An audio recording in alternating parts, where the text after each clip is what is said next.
Hello. My project is going to be on the permanent divide between elitism and poverty and why wealth distribution is impossible. So to begin, I'm going to discuss my research on bread rising. But before I do that, I just want to get into a quick overview of why I actually chose my subject.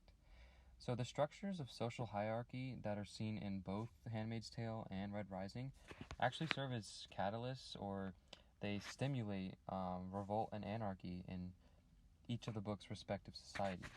And you can see that both through Offred and Darrow, because they both begin in positions of oppression, which they, throughout the book, seek to escape in one way or another, which I will get to.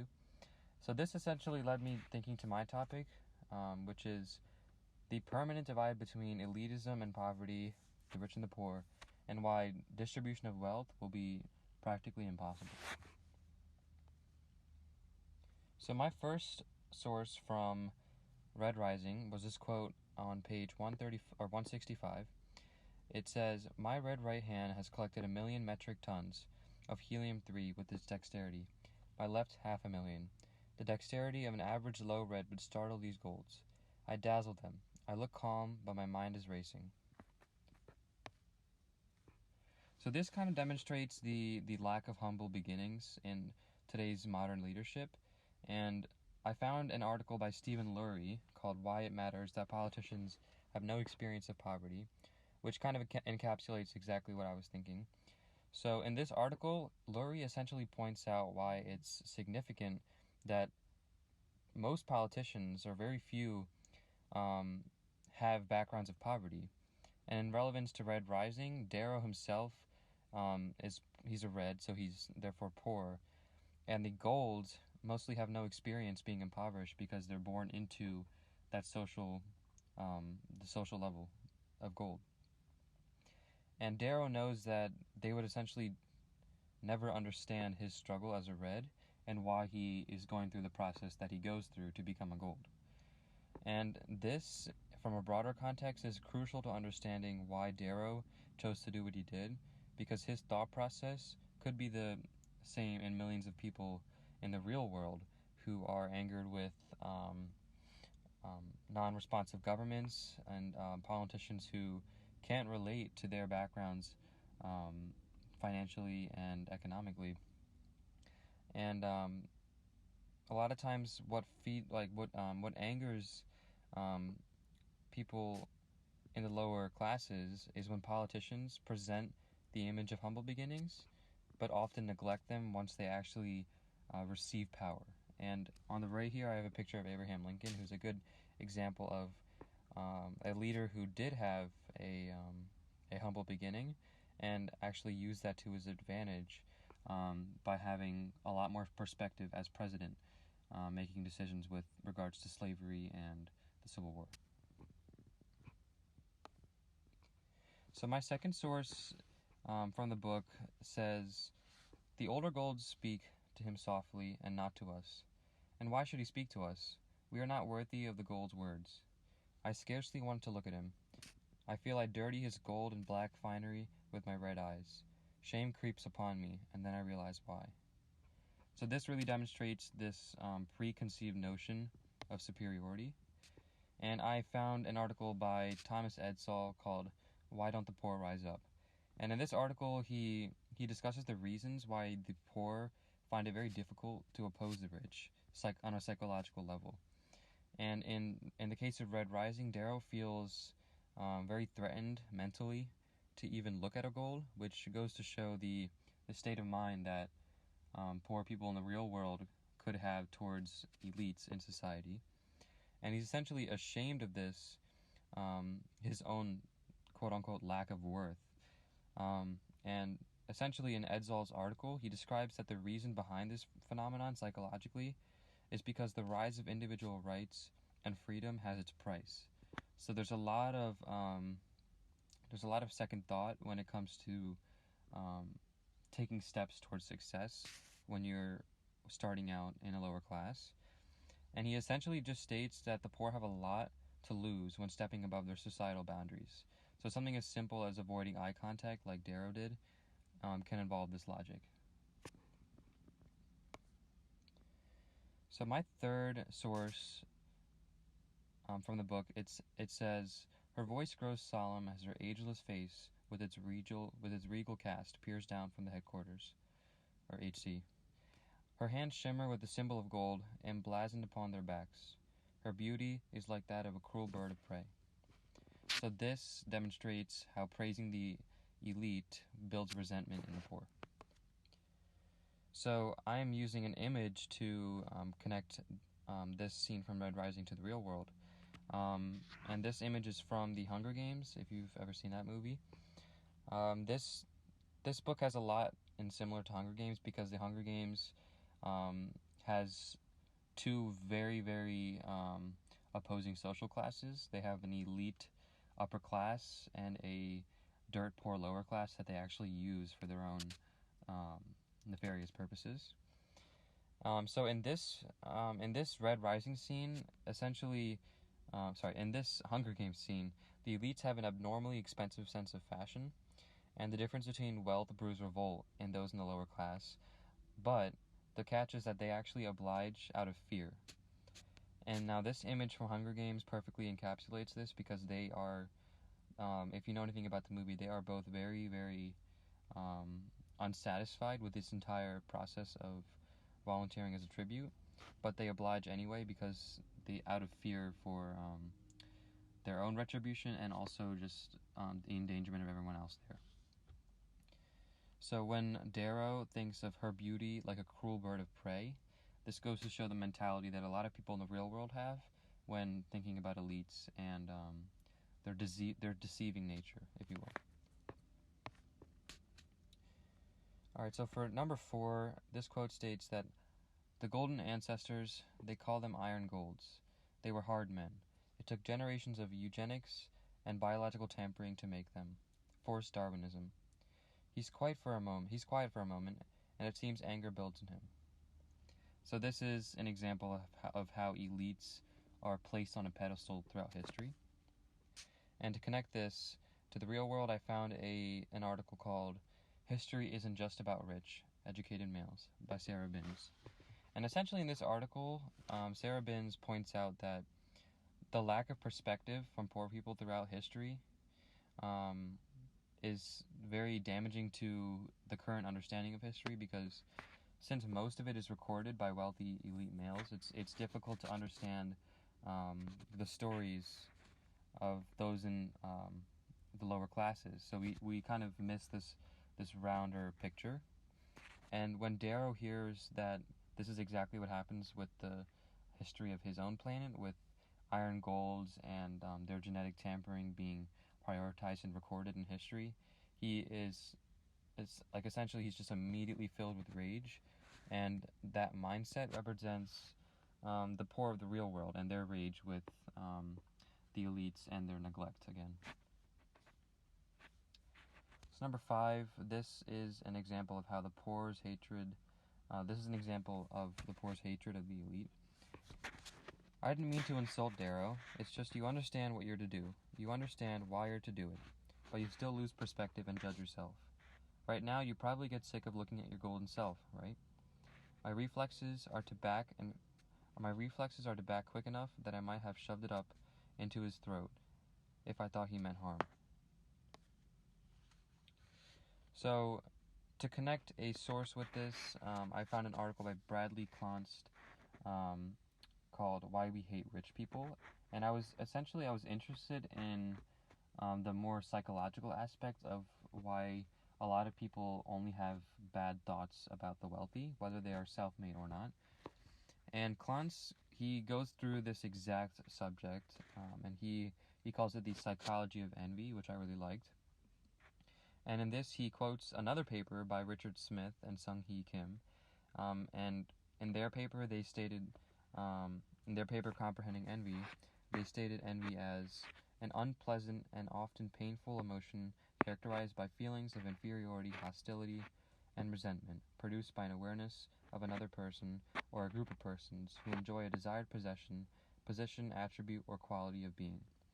Now, this, in short, provides an explanation as to why Darrow felt so compelled to become a gold, and why millions of people feel the need to do so in the real world. It also demonstrates why those in the lower class feel out of place a lot of the time when provided the opportunity to experience elitism. They feel out of their own shoes, if you will. So number 6, this is an example of the will to improve in life being there, but the ability being limited. I am so small. 1 billion tons of durosteel and nanometals move through the heavens, and I had never been beyond Mars's atmosphere. They are like specks of silver in an ocean of ink, and I am so much less. But those specks could ravage Mars. They could destroy the moon. Those specks rule the ink. An imperator commands each fleet. A praetor commands squadrons within the fleet. What could I do with that power? So I found a speech from Jim Yong Kim called Rich and Poor, Opportunities and Challenges in the Age of Disruption. So essentially what he talks about in this speech is why and how it is much more difficult in today's day and age to become successful from the bottom than it was back in the older days. And I think this piece of information was crucial to understanding why wealth distribution is so complicated in today's world. So in relevance to Red Rising, when Darrow focuses on what's in front of him, he forgets about the vastness and past Mars's atmosphere, and he's humbled by the realization, and he longs for that kind of power. It kind of stimulates his desire again, but he is shortly this is shortly lived, because he then realizes that his dreams are big, but the ability to manifest them are hindered by his social status as a red. And in Kim's speech, he compares the current world to the 1800s, when back then virtually everyone was poor, and it was up for grabs to become successful. And in today's world, that's not the case, because those who are in the lower class for generations end up being trapped in the lower class due to oppression by elites. And honestly, it's unintended oppression, because they hoard the wealth, and it's difficult for those in the lower class to get those resources as well. So number 7, this is an example of organized deceit by the elite.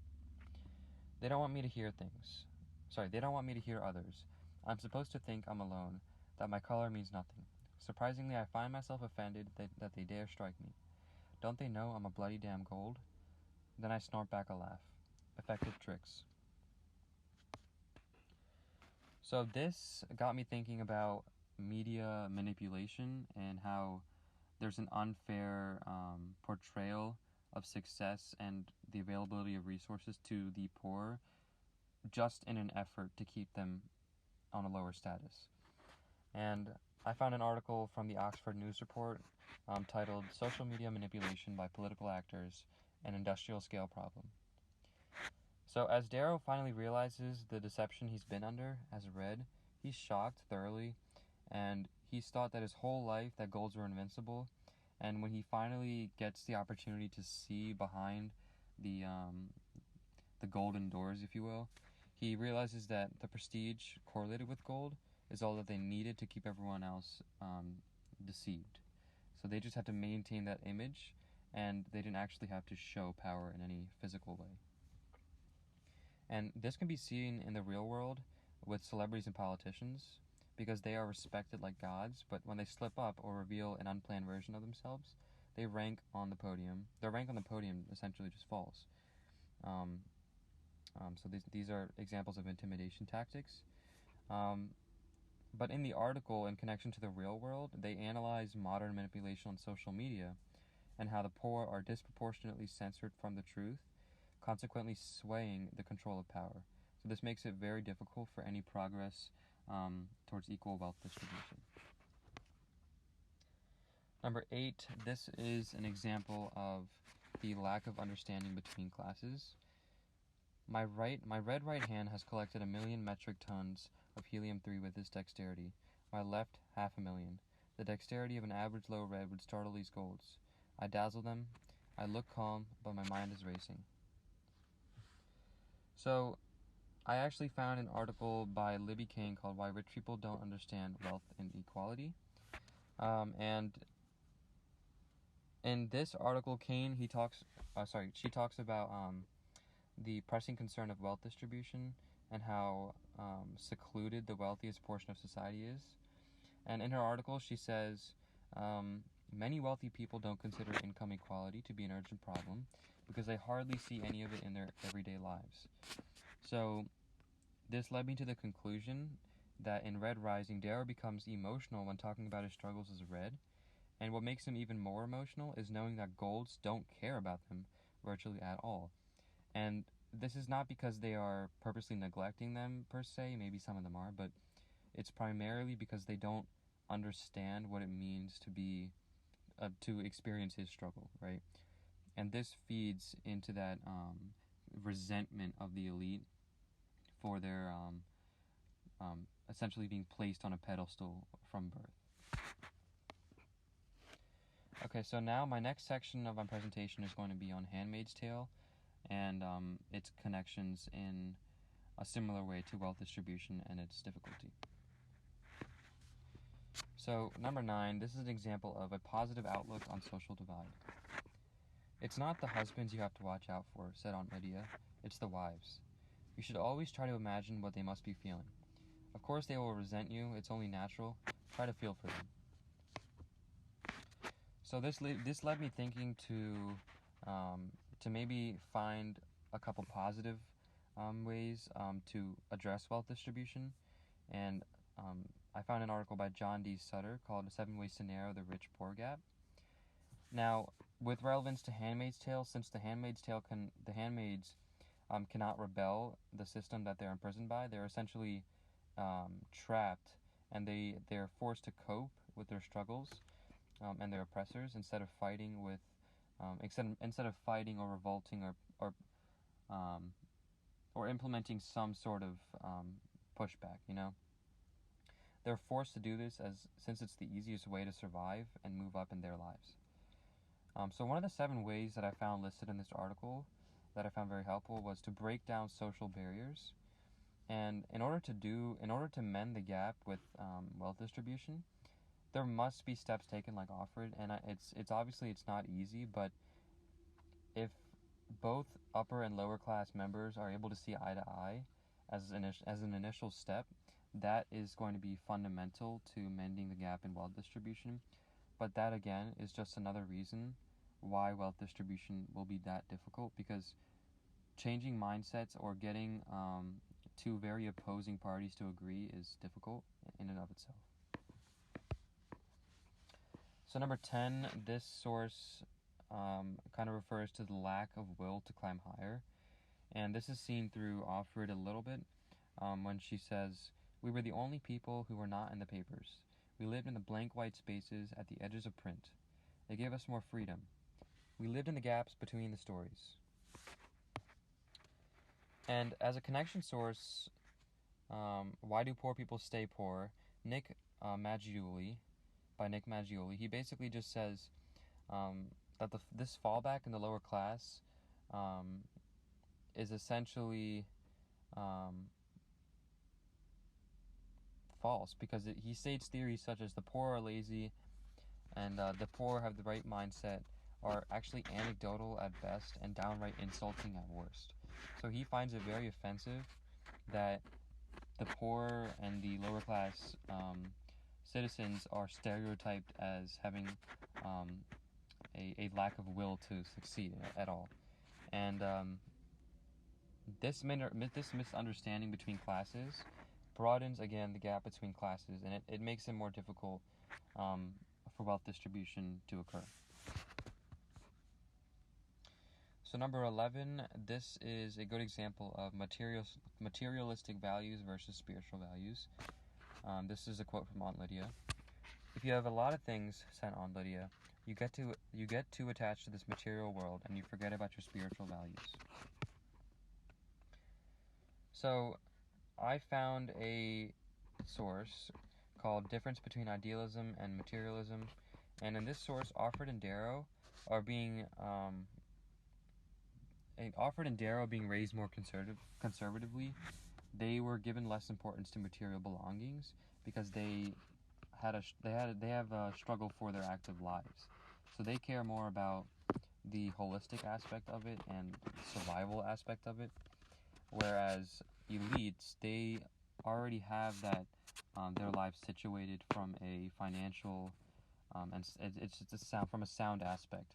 So their attention shifts more towards materialistic gains, and basically what this brings up is the point that the poor, there are two different paths to be born from, and one is a spiritual path and being raised with spiritual values, and then the other side of it is a materialistic path and being raised to prioritize materialistic gains.